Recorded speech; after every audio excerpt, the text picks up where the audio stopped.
말씀 듣는 모든들이 함께 하시기를 주님의 이름으로 축원합니다. 요즘 캄보디아가 아주 시끄럽습니다. 특별히 한국 분들 때문에 거기 잡혀가서 속아서 인신매매를 당하고 장기 접주를 당하고 생각만 해도 정말 끔찍한 일인데 어떻게 그런 일이 벌어졌는지. 그러면 동남아시아 나라들이 참 아름답지 않습니까? 거기 있는 사람들 굉장히 친절하고 우리하고 정서도 비슷하고 그래서 여행들도 참 많이 다니는데 어떻게 그런 곳에 그런 범죄자들이 나타나서 나라를 그냥 송두리째 엉망으로 만들었는지 너무나 안타깝습니다. 그 캄보디아라는 나라가 이게 독재 비슷하게 하는 나라잖아요. 세습을 해서 40년 동안 아버지가 수상하고 아들이 수상하니까 이게 이제 권력이라는 것도 좀 순환이 돼야 되는데 한쪽에서 계속 붙들고 있으면은 이게 옳은 방향으로 가면 좋은데 그렇지 않은 경우가 어렵거든요. 그래서 좀 부패하기가 쉽습니다. 거기 매스컴에 보니까 그 나라는 한 해 들어오는 나라의 수익의 절반을 그 범죄 단체에서 가져올 정도로 심각하다. 그러면 나라가 제대로 될 리가 없죠. 나라가 건전한 사업을 일으키고 산업을 일으켜서 돈벌이를 해야 그 돈이 건전한 돈으로 건전한 가정이 건전한 사회가 만들어지는데 사람을 잡아오는데도 100나라에서 잡아온다고 그래요. 그중에 우리나라도 걸려든 거죠. 중국의 원래 범죄가 아주 심했는데 중국이 사회주의 국가잖아요. 그러니까 법이 너무 무서워서 잡히면 무조건 사형입니다. 여기 그냥 봐주는 게 없어요. 그냥 무조건 처형시켜버려요. 그러니까 무서우니까 다 법이 좀 느슨한 동남아시아로 다 내려와서 베트남, 캄보디아, 라오스, 그 다음에 미얀마 이런 나라로 다 내려오고 법이 좀 느슨하고 권력들도 좀 대충 이렇게 좀 반듯하지 못하니까 그런 사람들하고 결탁하니까 나라의 공무원이나 나라의 조직이 그런 나쁜 범죄를 저지르는 사람들을 도와주게 되고 이게 그 나라에서 끝나지 않고 여러 나라 사람들을 잡아다가 그런 짓을 한다니까 너무나 안타깝습니다. 그래서 이 개인의 인생도 그렇고 회사도 그렇고 가정도 마찬가지지만 국가라고 하는 이 단체도 의의가 없으면 안 되는 거죠. 이 의의라는 게 있어도 되고 없어도 되고 좀 있으면 도움이 되고 없어도 괜찮은 그런 게 아닌 거예요. 의의라는 건 뭐냐면은 죄와 상을 구분하는 겁니다. 옳고 그런 거, 선과 악을 구분할 수 있는 능력이 의인데 의가 사라져요. 그럼 거기에 아무리 대단한 걸 가져다 놔도 악인이 승리하는 세상이 되면 이 힘없는 사람들은 살 수 없는 지옥 같은 나라가 되는 겁니다. 나라 기능이 거의 상실됐다고 볼 수밖에 없는 거죠. 그래서 하나님의 말씀이 너무나 귀하고 너무나 맞는 말씀이에요. 하나님 말씀이 있어야 나라도 살고 가정도 살고 공동체도 살고 인생도 사는 거지 하나님 말씀을 제해놓고 나면 아무것도 아닌 거예요. 이 캄보디아 여행 가보신 분들은 아시겠지만 곳곳마다 다 없어져 버린 과거에 용성했던 그 절들만 세워져 있잖아요. 하나님의 말씀이 서야 되는데 세상을 만드시고 인간을 만드시고 지금도 인간을 다스리고 생명을 다스리는 참 하나님 참 신을 섬겨야 되는데 참 하나님을 섬기지 않고 우상을 섬기고 하나님이 아닌 신을 섬기다 보니까 의를 가르쳐주는 가르침이 없고 생명을 가르치는 가르침이 없어서 사람들이 인생의 방향을 잡지 못하고 나라가 바른 방향을 잡지 못하니까 범죄자들의 소굴이 되어버리고 나라가 지금은 부도위기에 쌓여야 되지 않습니까? 한국에서도 경제 제재하고 여행 금지시키고 미국에서도 그렇고 영국에서도 그렇고 범죄 수입으로 나라를 살림하는 나라와 어떻게 거래를 하냐 이거예요. 나라가 그냥 무너지기 직전입니다. 지금 여러분 하나님의 말씀이 지금도 모든 나라를 세우는 근간이 되는 줄로 믿습니다. 인생을 세우는 근간이 되는 것만 있는 것이 아니라 나라를 세우는 근간이 되고 또 공동체를 세우는 근간이 되는 거예요. 살아있는 하나님의 말씀이 없으면 사회도 죽고 인생도 죽는 것입니다. 이것을 극명하게 잘 보여주는 사례라고 볼 수가 있어요. 오늘 하나님의 말씀을 통해서 우리에게 주신 하나님의 의와 사랑이 우리 마음속에 굳건하게 세워지고 이를 통해서 세상을 밝혀나가는 우리 귀한 성도들이 될 수 있기를 주님의 이름으로 축원합니다. 오늘 말씀 함께 읽어보겠습니다. 히브리서 13장 15절부터 17절 말씀 다 같이 읽어봅니다. 그러므로 우리는 예수로 말미암아 항상 찬송의 제사를 하나님께 드리자. 이는 그 이름을 주문하는 그리스도의 열매니라. 오직 선을 행함과 서로 나누어주기를 잊지 말라. 하나님은 이 같은 제사를 기뻐하느니라. 너희를 인도하는 자들에게 순종하고 복종하라. 그들은 너희 영혼을 위하여 겸손함을 자신들이 청산할 자인 것 같이 하느니라. 그들로 하여금 즐거움을 이것을하게 하고 전심으로 하게 하지 말라. 그렇지 않으면 너희에게 유익이 없느니라. 아멘. 성도는 예수 믿고 하나님의 자녀가 되고 중생에서 거듭나면 하나님 앞에 두 가지 의무가 생깁니다. 하나는 예배를 드리는 거예요. 주일마다 예배 드리러 성전에 와야 됩니다. 성도면서 하나님의 사랑을 믿고 하나님의 구원을 받았는데 예배 드리지 않으면 죽음입니다. 내가 아무리 예수를 잘 믿고 교회 없어도 예수를 믿는다, 예배 없어도 예수를 믿는다 아무리 얘기해도 인간은 죄의 한계에 갇혀 있고 인간의 죄성의 한계에 갇혀 있기 때문에 함께 하나님 앞에 성회로 모이는 예배를 드리지 않고는 우리의 심령이 새로워지기가 어렵습니다. 그래서 예배의 사명이 있어요. 그리고 또 하나는 하나님 앞에 예배를 드린 자는 당연히 하나님의 선하심을 행해야 되는 삶의 실천의 의무가 있습니다. 예배의 완성은 하나님의 말씀을 들은 사람이 그 말씀의 뜻, 하나님의 선하시고 거룩하신 공의로우신 뜻을 세상을 향해서 사람들과 함께 나누면서 완성되는 겁니다. 예배의 시작은 여기서 시작되지만 예배의 완성은 우리 삶 속에서 완성되는 거예요. 이게 분리되어 있거나 연결되지 않는다면 우리 예배는 이상한 겁니다. 미신을 섬기고 있거나 우상을 섬기고 있거나 자기 자신을 섬기고 있거나 이렇게 되는 것입니다. 하나님 앞에 예배드리는 자라면 그 예배를 통해서 하나님께 영광 돌리는 귀한 삶을 살아야 될 줄 믿습니다. 예배를 드린 사람이 선을 행하지 않거나 선을 행하고 있는데 예배를 드리지 않는 건 뭔가 모순입니다. 예배를 드렸다면 선한 삶의 열매가 나타나야 되고 선한 삶의 열매가 나타나는 사람이라면 살아계신 하나님, 생명의 주인 되신 하나님을 기뻐하는 삶이 이루어져야 되는 거예요. 그래서 이 세상에 모든 것은 하나님이 다 지으셨기 때문에 예배하는 자들은 하나님께 속한 것입니다. 그러나 예배드리지 않는 자는 하나님께 속하지 않는 거예요. 초대교회부터 하나님 앞에 예배드리러 많은 사람들이 역사 속에서 하나님께 왔습니다. 그러면 하나님 앞에 드릴 때 찬미의 제사는 당연한 거예요. 우리가 예배 시간에 찬송을 많이 부르잖아요. 시편 찬송도 부르고 또 찬송가 찬송도 부르고 찬송가에 없는 찬송은 또 CCM이나 복음성가까지 만들어서 하나님을 찬양하는 이게 말하면 세대마다 조금씩 찬송을 기뻐하는 그 포인트가 조금씩 다른데 다양한 세대의 찬송들이 다 있는데 초대교회부터 그랬어요. 시와 찬미와 신령한 노래라는 말이 나오잖아요. 시가 시편이고요. 찬미는 찬송이고요. 신령한 노래는 spiritual song, 영가. 그러니까 사람들이 찬송가에는 없었지만 자기들이 곡을 붙여서 하나님 앞에 예배드리는 찬송이 세 가지 찬송이 초대교회부터 존재했는데 지금도 존재해요. 전통적인 찬송도 있고 그 다음에 요즘 젊은이들의 그 음악적인 그 리듬에 맞춰서 만드는 아름다운 찬양도 많이 있고 또 우리 예배 중에는 앞에 시편을 꼭 한 번씩 읽잖아요. 그 시편을 읽는 건 고대의 이스라엘 사람들이 하나님 앞에 드렸던 찬송을 그대로 우리가 다시 한번 찬양하는 겁니다. 대신 곡은 알 수가 없어요. 너무 오래돼서 그 곡을 다시 회복할 길이 없기 때문에 가사로 찬양을 하고 그리고 우리의 찬송가를 통해서 찬양하고 우리 찬송가가 600곡이나 되잖아요.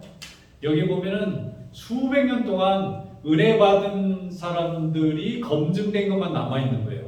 사람들이 아무리 작곡해도 은혜 받아서 능력 받아서 체험이 없는 찬송가는 살아남지 못합니다. 한 30년 부르다가 사람들이 안 부르면 사라지는데 계속해서 사람들이 찬송 부르면 그 찬송이 살아남아서 찬송에 남아있는 거예요.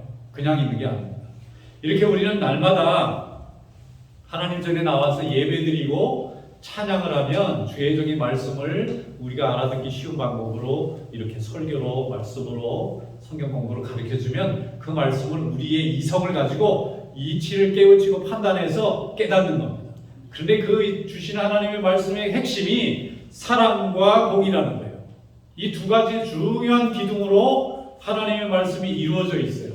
죄를 미워하고 선을 사랑하고 그리고 불쌍한 사람들을 사랑하고 용서해주는 이 하나님의 성품이 말씀 가운데 있고 이 말씀을 배웠다면 절대로 잔인해질 수 없습니다. 절대로 악한 사람이 될 수 없습니다. 절대로 죄와 함께 포탈 수가 없습니다. 하나님의 말씀을 듣고 그것을 제대로 소화하고 우리의 마음이 받아들이고 우리의 생각이 받아들였다면 우리는 거룩한 자의 삶을 살아갈 수밖에 없는 거예요. 이것을 하나님이 기뻐하십니다. 오늘 말씀에도 보면 하나님께서 우리가 예배드리고 세상에 나가서 선한 일을 행하면 하나님이 기뻐하신다고 했어요. 그래서 찬미의 제사도 있고 선을 행하는 제사도 있습니다. 똑같이 오퍼링이라는 말을 쓰고 있어요. 하나님 앞에 드리는 제사라는 거예요. 하나님 앞에 드리는 예배도 제사고 우리가 삶 속에서 하나님의 뜻을 행하는 것도 제사예요. 하나님이 그것을 기뻐하실 때에 그의 인생의 복을 받고 하나님 앞에 영광 돌리는 삶이 될 줄로 믿습니다. 오늘 16절 말씀에 보면 이렇게 되어 있어요. 오직 선을 행함과 서로 나누어 주기를 잊지 말라. 하나님은 이 같은 제사를 기뻐하십니다. 여기 이 같은 제사라고 되어 있잖아요. 선을 행하고 나누어 주는 걸 기뻐하는 것을 이 같은 제사라고 표현되어 있습니다. 이건 삶 속에서 이루어지는 제사입니다. 우리의 삶을 통해서 하나님을 높이는, 하나님께 영광 돌리는 그런 순간입니다. 15절 말씀에 보면 그러므로 우리는 예수로 말미암아 항상 제사를 하나님께 드리라. 이는 그 이름을 증언하는 입술의 열매니라. 우리가 예수를 우리의 주인으로 우리를 구원해 주신 우리의 구세주로 고백하는 이 삶의 예배, 또 예배당에 와서 드리는 예배 중에 드리는 예배가 우리가 하나님의 자녀라는 사실을 증거한다는 거예요. 우리가 주일날 예배 드리러 성전에 오고 나는 예수 믿는 사람입니다. 그리고 우리의 신앙을 날마다 표현합니다. 기도를 통해서 표현하고 또 성도의 모임을 통해서 표현하고 또 우리의 헌신과 사역을 통해서 표현하면 이것이 우리가 하나님 자녀로 선택받았다는 것을 증거하는 증거가 됩니다. 여러분 구원받은 증거가 어디 있습니까? 예배에 나와서 예배드릴 수 있을 때 이것이 바로 우리의 마음과 우리의 심령이 하나님의 말씀에 순종해서 우리가 구원받았다는 것을 우리 스스로 증거하는 거예요. 우리는 사람이기 때문에 그 사람이 천국 갈 수 있는지 아닌지 구분할 방법은 없습니다. 하나님만 알 수 있어요. 그런데 우리가 추측해 볼 수는 있어요. 짐작해 볼 수는 있어요. 그것은 매주 예배 하나님 함께 정한 시간을 빠지지 않고 날마다 1년 내내 평생 드리면 이렇게는 믿음 없는 사람은 이렇게 거짓을 드릴 수 없습니다. 참 믿음이 뿌리 내린 사람만 드릴 수 있는 행위고 드릴 수 있는 삶입니다. 그래서 그걸 보고 저분은 하나님 나라에 천국에 갈 수 있겠구나, 우리가 구원받아서 거듭났구나 하는 증거라는 거예요. 그러면 이 증거를 통해서 하나님 앞에 예배 드릴 때 하나님 우리에게 은사를 주시잖아요. 성령으로 방언도 하고 또 예언도 하고 또 능력도 경험하고 신비도 경험하고 하나님이 우리와 함께 하신다는 것을 날마다 이런 은사를 통해서 우리에게 확인시켜주는 줄로 믿습니다. 이것이 바로 증거라는 거예요. 우리는 믿음의 증거가 있어요. 구원받은 증거가 있습니다. 하나님 전에 나와서 예배드리고 하나님께 영광을 돌립니다. 이것을 찬미의 예배라고 해요. 그런데 오늘 말씀은 우리의 삶 속에서 선한 삶을, 선한 행위를 하는 열매도 있다는 것을 말씀하고 있습니다. 이것이 온전하게 이루어질 때에 하나님이 이 세상을 선하고 아름답게 변화시켜 나가는데 우리가 쓰임받고 하나님의 자녀로 헌신하게 되는 줄로 믿습니다. 열심히 성전에 나와서 예배하기에 힘쓰는 성도가 되시기를 축원합니다. 동시에 예배드린 자로 하나님의 은혜와 축복을 받은 자로 세상에 나가서 빛의 사명, 소금의 사명, 선한 열매의 삶을 살아갈 수 있기를 주님의 이름으로 축원합니다. 이것이 있을 때 우리는 하나님의 자녀가 분명한 겁니다. 우리가 다른 사람의 작은 행동을 가지고 비판할 이유가 없어요. 하나님 전에 나와서 예배드리고 또 우리의 삶이 선한 열매의 삶을 산다면 구원받을 것입니다. 마태복음 5장 16절에 이렇게 말씀하고 있어요. 이같이 너희 빛이 사람 앞에서 비추게 하여 그들로 너희 착한 행실을 보고 하늘에 계신 너희 아버지께 영광을 돌리게 하라. 예수 믿는 사람들이 모여서 착하고 선하고 행복하게 살면요 하나님이 영광 받으신다는 거예요. 믿지 않는 사람들이 우리를 보고 우리를 통하여 우리를 유리창으로 우리를 프리즘으로 우리의 삶의 빛을 통해서 하나님을 보게 된다는 거예요. 그러므로 우리가 먼저 은혜 받고 하나님 앞에서 기뻐하는 것이 굉장히 중요합니다. 예수 믿으면서 마귀는 우리의 믿음을 낙심시키려고 얼마나 역사하는지 몰라요. 마귀는 우리의 믿음을 세상 사람들의 잣대로 자꾸 낙심하고 실망하게 하려고 얼마나 유혹하는지 몰라요. 우리의 싸움은 혈과 육으로 싸우는 것이 아니라 마음속에, 우리의 전쟁터는 우리 마음속에 있어요. 세상을 바라보고 두려워하거나 분노하면 지는 겁니다. 근데 세상에서 어떤 유혹과 우리를 괴롭히는 일이 있어도 우리가 감사하고 회개하고 기뻐하면 승리하는 것입니다. 그 승리하는 그 상태로 하나님이 일하세요.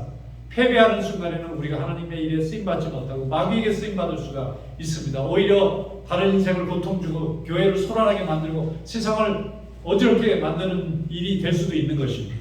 여러분, 날마다 하나님 앞에서 영광 돌리는 삶이 될 수 있기를 축원합니다. 우리 초대 교회에서 복음을 전할 때 보면, 우리 초창기 한국에 복음을 전할 때 보면 예수 믿는 사람들이 예수를 믿고 하나님을 믿으면서 세상 사람들에 비해서 도덕적으로나 영적으로나 삶의 내용에 있을 때 너무 깨끗하니까 전도가 된 겁니다. 예수 믿었는데 세상 사람들이 볼 때는 도덕적으로 깨끗하지도 않고 영적으로도 그렇고 사회적으로 본이 안 된다면 전도가 되겠습니까?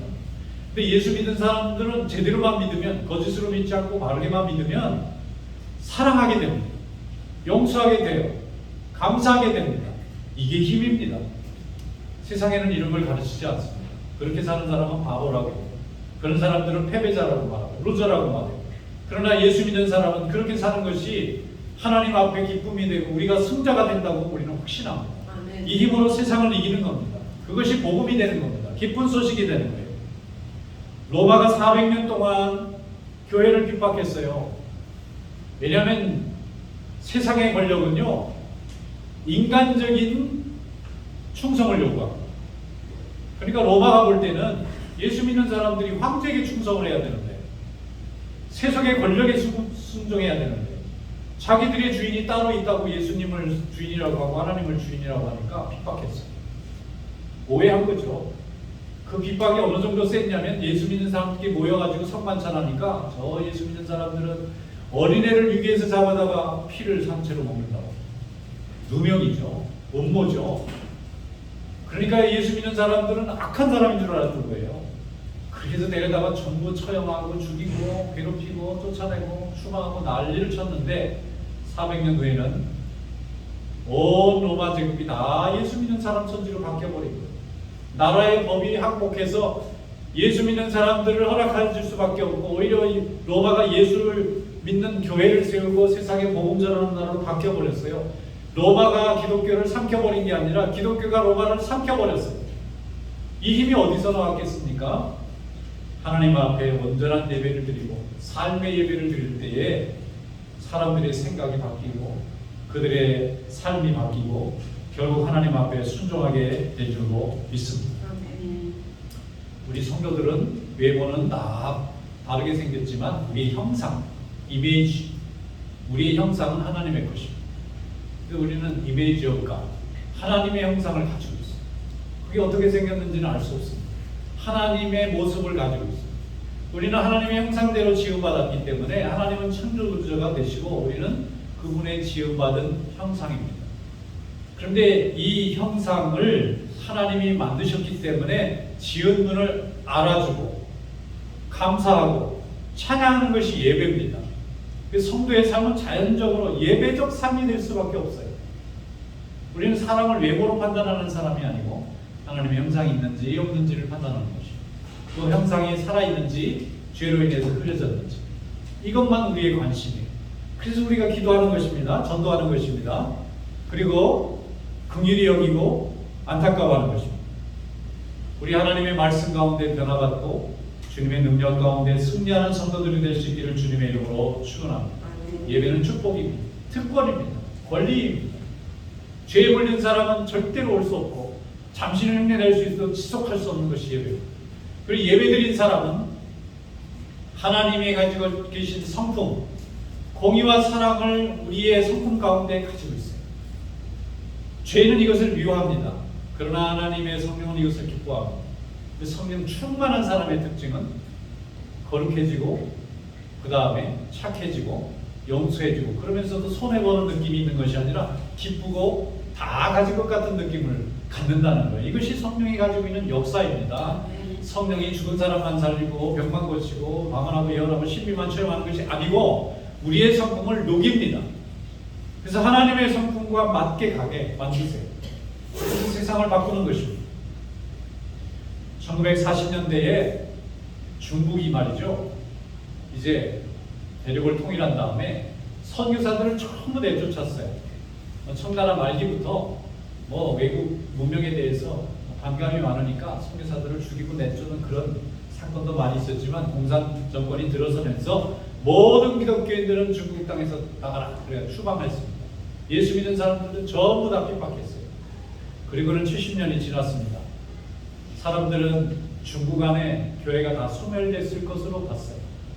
얼마나 심하게 핍박을 했느냐면 이게 나라에서 교회가 있으면 주일날 목사님이 설교하는 설교 원고를 공산당원이 가지고 다 이렇게 삭제하고 검열해가지고 요대로 설교하라고 만약에 틀리면 잡아갔어요.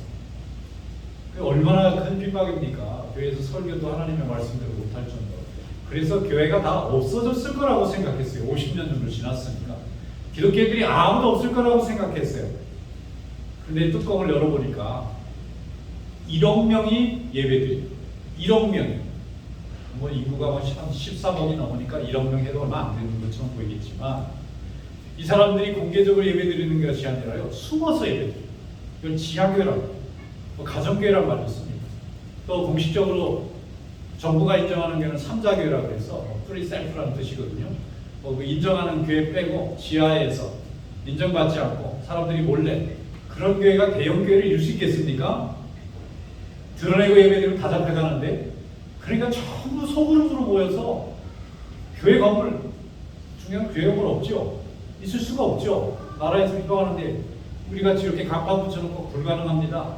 그럼 예배는 없느냐? 있다는 거예요. 숨어서 예배를 드린다고요.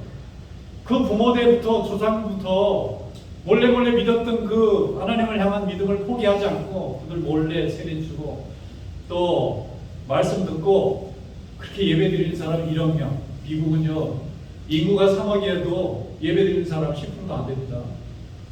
그런데 우리가 사회주의 국가고 공산주의 국가고 독재국가라고 비난하는 저 나라에 숨어서 드리는 예배드리는 인구가 7%가 넘는다는 건 대단한 거죠. 앞으로 더 핍박할 겁니다. 중국 공산당은 두렵기 때문에 공산당원들 다 만들어도 7천 명밖에 안 돼요. 그리고 공산당원이 되지 않으면 아무 공직을 못 해요. 그 나라는 선거라는 게 없습니다. 그냥 위에서 꽂아 내리는 방식으로만 모든 공직을 운영하고 그렇게 해야 나라가 사는 줄 아는 나라인데도 그 안에 예수 믿는 사람이 1억 명이나 숨어서 예배를 드린다고요. 더 핍박하면 나중에는 백성의 절반이 믿을 겁니다. 왠지 아십니까? 하나님의 말씀은 세상의 법칙과는 반대로 가기 때문에 그래요. 생명을 바라보고 생명이 사는 원리를 따라 순종하기 때문입니다. 그래서 우리는 하나님의 말씀으로 세상을 향해서 복음을 전하도록 사명을 맡은 줄로 믿습니다. 주일 예배를 드리고 삶의 예배를 통해서 세상을 바꾸고 가정을 바꾸고 하나님의 역사를 이루는 거예요. 그래서 망가진 가정도 망가진 인생도 하나님의 말씀과 정말 마주치기만 하면 살아납니다. 죽어가는 뿌리가 물이 닿고 샘물이 닿으면 살아나듯이 창조주 하나님의 역사와 은혜를 경험하면 살아납니다. 이것이 우리의 일입니다. 이것이 세상에 하나님이 교회를 두시고 교회를 통해서 역사를 이루어가시는 방법입니다.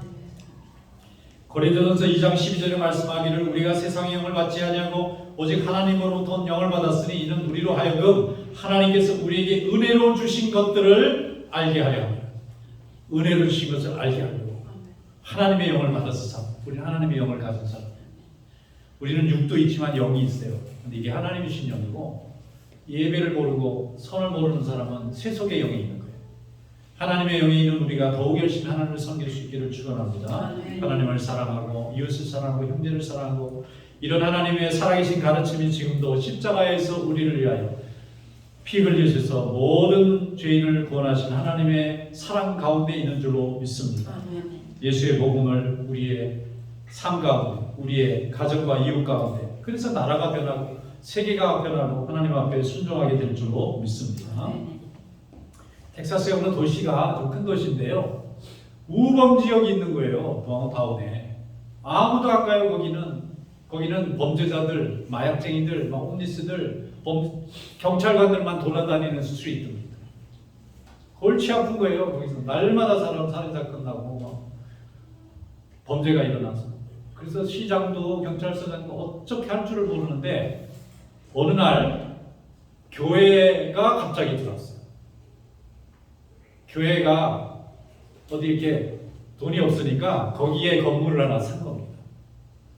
그래서 교인들이 왔다 갔다 하면서 그 우범 지역에 교회를 거기다가 사가지고 어떻게 교회가 거기 있습니까? 교인들이 날마다 오면서 붙이고 바꾸고 칠하고 또 예배당 만들고 주변에 예쁜 뜰도 만들고 입구도 깨끗하게 만들고 그리고 10년이 지났거든요. 그 주변이 다 바뀌었어요.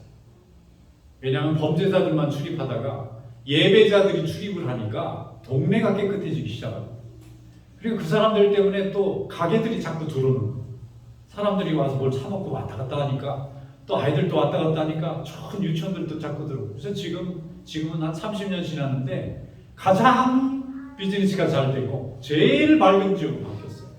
무엇 때문에 그랬죠? 그래서 사람만 왔다 갔다 한 차인데 어떤 생각을 하고 어떤 삶을 사는 사람들이 출입했느냐에 따라서 완전히 바뀌는 거예요. 유주스톤에 있는 굉장히 유명한 교회입니다. 처음에는 우범 지역이었는데 교회가 들어가서 다 바뀌어버렸어요. 좀 밝은 동네가 되고 가장 사람들이 가서 좀 방문하고 싶은 지역이 되었습니다. 여러분, 하나님의 교회는 이 땅에 빛의 역할을 감당합니다. 하나님의 역사가 함께하는 줄로 믿습니다. 그래서 주님께서 우리와 함께 하시는 거예요. 로마서 8장 2절에 말씀하기는 이는 그리스도는 예수 안에 있는 생명의 성령의 법이 죄와 사망의 법에서 너희를 해방하였습니다. 그랬습니다. 죄와 사망의 법에 있는 우리를 그리스도께서 생명의 성령의 법으로 바꾸셨어요. 이런 하나님의 은혜를 오늘도 감사히 여기고 생명과 또 은혜의 삶을 아름답게 나누는 우리 성도들이 다 되시기를 주님의 이름으로 축원합니다. 기도하겠습니다.